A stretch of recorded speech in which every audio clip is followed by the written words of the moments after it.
Here live at the Bitcoin.com studio. That is the Bitcoin.com studio. Joining us now is an old friend and a great patriot. We might not agree on everything, but boy, he is incredibly principled, and for that, I deeply admire him. It is Senator Rand Paul from the great state of Kentucky. Senator, great to see you today. Thank you for the time. Hey, Charlie. Thanks for having me. So, Senator, the news of the day is that in some ways you found yourself on the other side of this big, beautiful bill from the White House. You know, I've heard a lot of the feedback from yourself and from Senator Ron Johnson, and I totally agree that we need to get closer to a balanced budget and just this addiction to spending must end. Simultaneously, there's some really good points that were made by the White House. We had a long conversation with Stephen Miller. I wanted to give you a fair amount of time to make your case. Where do you currently stand on the big, beautiful bill, and what would potentially get you to a yes? You know, I support quite a bit of what's in the bill. The tax cuts is the primary aspect of the bill. I voted for them in 2017. I support making them permanent. I accept the argument that if you lower tax rates, sometimes you get more revenue. This is what Art Laffer argued in the 1980s and still argues. So I'm fine with the tax cut as is. I'm fine with adding to the tax cuts as President Trump wishes. So I'm fine with that aspect of the bill. And that's a big bulk of the bill that will lead to growth. It's what led to low unemployment rates in the first administration and really was a great boon to our country. The second part of it, there are some spending cuts. I think many of these spending cuts are good. I think a lot of them are in the outlying years and may or may not happen. Some of them are fake, such as forgiving the student loan forgiveness program or ending the student loan forgiveness program, which the courts have already ended. So it's sort of saying, oh, we're going to save money by something Biden was going to do, but the courts have said he couldn't do. It's not a real savings. We know that the bill will add probably, even if you say the taxes don't add to the debt, which I accept, the bill in the first years has $400 billion worth of new spending on border and also on military. So we know in the first couple of years there will be an addition to the deficit. It may be made up in the later years, but that is yet to be determined. But none of that really is my objection to the bill. Those are minor things, and I actually could vote for it as is, even as imperfect as it is, I could vote for it. But I can't vote to raise the debt ceiling $5 trillion. And the reason is this. The debt this year is going to be over $2 trillion, $2.2 trillion. And people say, oh, that's Biden's fault.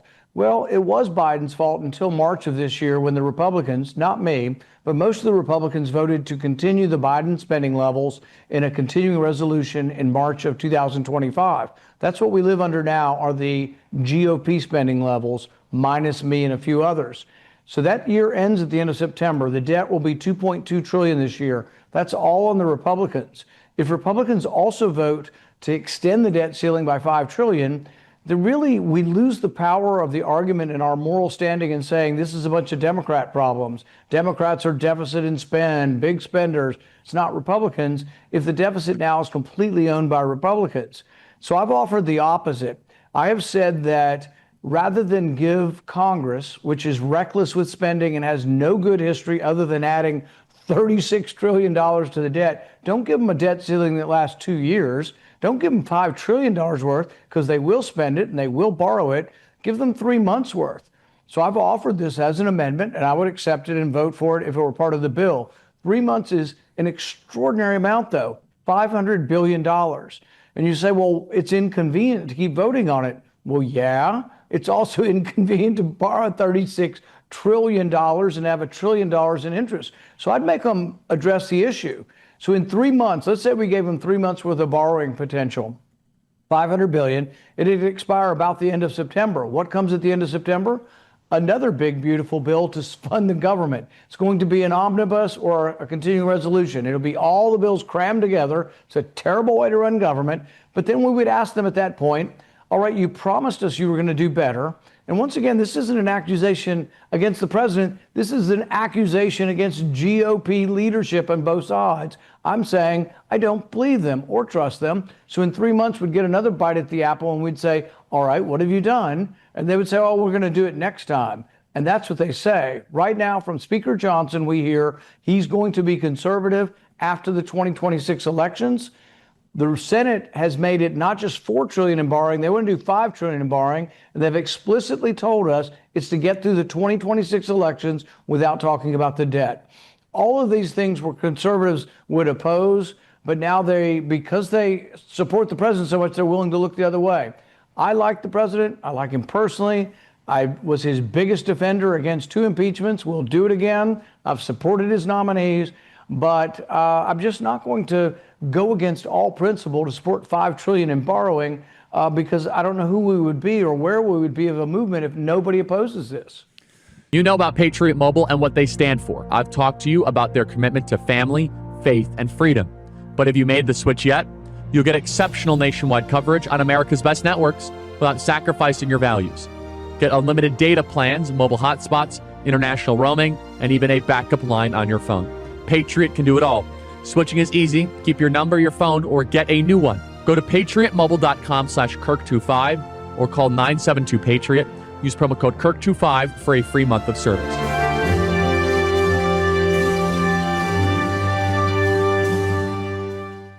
So part of the problem, and I agree with a lot of what you said, Senator, is that the counter argument is that we don't have the votes in the House or the Senate to do this. The moderates will not play ball with any dramatic spending adjustments, and we have to play with a very slim majority. I imagine your counter argument is that, hey, maybe it's time for those of us that are fiscal conservatives start wielding the same power that these moderates wield. What would your reply be to the fact that it might not be possible in this reconciliation bill to get some of the demands that you are articulating? Right. And I'm not looking for hundreds or dozens of demands. I'm looking for one. Separate out the debt ceiling and put it in a different bill, and I can vote for this. It's still unknown whether there are enough of us. I think the counting and the tally depends on who has the courage to say no. If there were 4 conservatives in the House or 4 conservatives in the Senate who would say no to the debt ceiling, it would be taken off in a heartbeat. They would just negotiate. They're not negotiating because it's mostly me at this point. Now, Ron Johnson has expressed some of the same concerns on the spending and maybe a little bit on the debt ceiling as well, but there aren't 4 at this point, so they will not negotiate. In fact, they've chosen really to go full bore campaign mode against me. So they aren't really caring at all about whether or not I ever cooperate with the White House again, because they've chosen to smear and lie about me throughout all the social media outlets by paying these influencers to attack me. But I don't think, if they know me at all, they apparently have misjudged me to think that somehow spreading lies about me and pillaring me will somehow cause me to be chastened and, lick the boot. So I'm not going to do that. And I think what you'll find is that over time, people are going to discover that the debt keeps going. The debt is going to go on, and it's going to get worse, and there's going to be a crisis in this country, and there needs to be a remnant of conservatives who actually still are fiscally conservative and can argue from that position.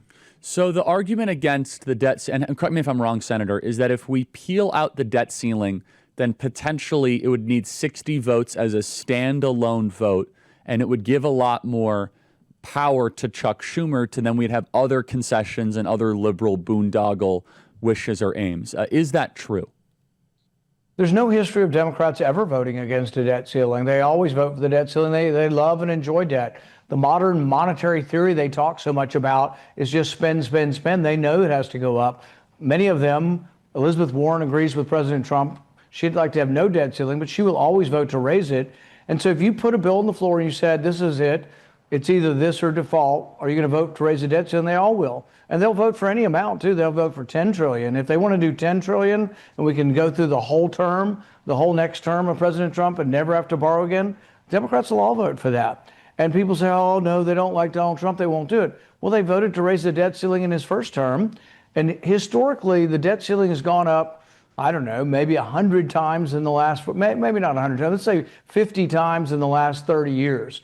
Each time it's gone up, it's been all the Democrats vote for it every time, and it's been the big government Republicans. But to me, raising the debt ceiling is a day of shame, and they walk down to the front of the floor of the Senate or to the well of the House, and they have to admit that they are the big spenders. So the big spenders on the Republican side always vote to raise the debt ceiling, and the Democrats. But now you're going to change the dynamic where it's going to be all Republicans voting to raise the debt ceiling, and what you'll wind up with is no Republicans left who can argue with a straight face that it's the Democrats' fault because they will own the debt. From now on, the Republicans will own the debt and have no argument against Democrats being the big spenders because they will own the debt. I think it's more worrisome than people can imagine unless they've really thought this through. So a couple minutes remaining here, Senator, and I agree. I believe the national debt is a crisis to our country. Would you agree that the invasion under Joe Biden, the immigration we've seen, is also a national crisis facing America? Yep. And so where would you rank that and balance that between this big, beautiful bill and the fiscal concerns? I think you can both. I think you can do both. So I'm against the 8 million people or so that Biden let come in the country. I'm against open borders. I think we should do more than we have been doing. But I can't just quit being a fiscal conservative because you said, well, the border needs more security. It does. So I'll give you a very specific example. They said to us, we want to fence the remaining 1,000 miles of the southern border. President Trump and others have fenced about, probably 700 miles or so. So there's about 1,200 left. A lot of it's mountains. So you might be able to fence 1,000 more. The Border Patrol website says it costs $6.5 million per mile. You multiply that by 1,000 and you get $6.5 billion. Well, the bill is asking for $46.5 billion.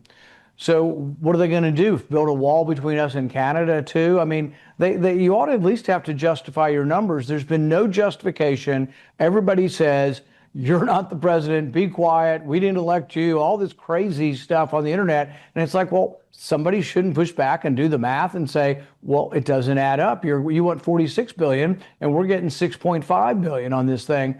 And so, yeah, we should do the math on this. They want to hire 8,000 new agents. I'm saying hire 4,000 new agents. I'm saying let's get started and not have a permanent army of people sitting around. The border's been largely controlled by the president by sheer willpower, and I give him all the credit. He came in and by sheer willpower and various threats and bullying of other countries, he's controlled the border. It shows that it could have been done under Biden and he never did it. But now that it's controlled, shouldn't we at least think about the cost and not say, oh, we're conservative, except when it comes to the border when we're for unlimited spending? Same with the military. The military has been evading its caps for a long time. It went up 3% last year. They added some more on. Now they want to add 150 billion on. The untold story of this bill is this big, beautiful bill is a secret plot by Lindsey Graham and others to explode the military caps. They just want more military money. They want more tanks. They want more play. They want everything to please the military industrial complex. And I think this is the untold story of this bill. Senator, thank you for your time. I wish we had more time to go through this. We might not agree. I want the big, beautiful bill to pass largely because I agree with everything you say, but I believe we're in the midst of a national immigration crisis and we need mass deportations. And I think it gets that 80% quotient. And so, Senator, my hope is that we can figure out this debt ceiling objection that you have because we'd love to have your vote. Because also, remember, it does defund Planned Parenthood, which you and I both have cared about for quite some time. A lifelong goal. And I'm with you. I'm for voting for the bill. I've told him I will vote for the bill. Separate out the debt ceiling so I don't have to give up all of my principles, and I'll vote for the bill. Senator, thank you so much. Appreciate your time. Thank you. So I agree with a lot of Rand Paul sentiment, without a doubt. But you must deal with the majority that you have, and that is a 3-seat House majority. Now, again, I didn't want to turn this into a debate at all because you heard in his interview he was receiving enough antagonism. That's not going to bring him towards a yes. So we wanted to have a good conversation. Nor do I think he deserves or should be a recipient of antagonism. Are you kidding me? He's been amazing on foreign wars and the Afghanistan stuff and the boondoggles, and he's been amazing on anti-IRS stuff and Fauci. I mean, let's just be honest about it. We got enough enemies. We blessed are the peacemakers. One of my favorite verses. Blessed are the peacemakers. I don't think we as Christians are peacemakers nearly enough. But let me respond to something now that I think is important. If Rand Paul got his way and we isolated the debt ceiling in its own vote, let's not fool ourselves. Chuck Schumer will absolutely extract his pound of flesh because you will then need to get to 60 votes. So basically, this is an opportunity to raise the debt ceiling via a 50-vote threshold so that we get 0 Democrat concessions. Instead, let's say that we don't raise the debt ceiling as part of this reconciliation bill, and then we go towards another government shutdown. Chuck Schumer will say this is going to be this is a Trump shutdown. This is a Trump shutdown. That's what he'll say. And then he'll say, John Thune and Speaker Johnson, here's 15 things that I need. And he'll probably get 7 of them.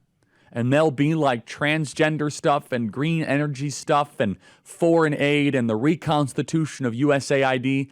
And it will neuter so much of our leverage. Basically, what this will do with the reconciliation bill is this will prevent Chuck Schumer from having any legislative wins this entire Congress. Let me say that again. This will deprive Chuck Schumer and the Democrats from having any leverage this entire Congress. So while I agree with Rand Paul on principle, we shouldn't be raising the debt ceiling. It should be a day of shame. Legit. Respect. Totally get it. What we're talking about here is you'll actually make the Democrat Party stronger. And Rand Paul says, and all due respect to him, he says, well, the Democrats always vote for every debt increase. Yes, they vote for every debt increase once they get concessions. Remember, they've been very happy to shut down the government multiple times until they get concessions and then we cave. Democrats are getting whipped up into a frenzy again. He says they'll never agree to stop raising the debt. Well, it used to be that, and that they never agreed to a government shutdown, but they did that in Trump's first term. In fact, we've seen this time and time again. Democrats tend to get more extreme over time. So if you are tired of Democrats getting wins in D.C., then you kind of need to include the debt ceiling in the reconciliation bill. Otherwise, you're going to throw it back to a 60-vote threshold. We've seen this whole play before. And I want to just repeat one other point here. And there's a lot on the border that I do want to respond to, which is it's not even worth it. There's a lot. I got 45 seconds. There's a lot here. CBP spends months analyzing the terrain to develop this calculation, which includes motion sensors, monitoring systems, video systems, underground electric cables, anti-tunnel systems, paving entirely new roads, and et cetera. The border price is high to make sure it gets done. No excuses. Now, Rand Paul is right, though. Out of all the places where I think his objection is probably has the greatest spirit is the increase in defense spending. It's interesting how that one has not got a lot of attention, the kind of Pentagon bloat. Separate topic for another time. But the debt ceiling is a very important point because if we went to a 60-vote threshold, you would make Chuck Schumer powerful again. And this reconciliation bill makes him weak and powerless and without a victory for multiple years.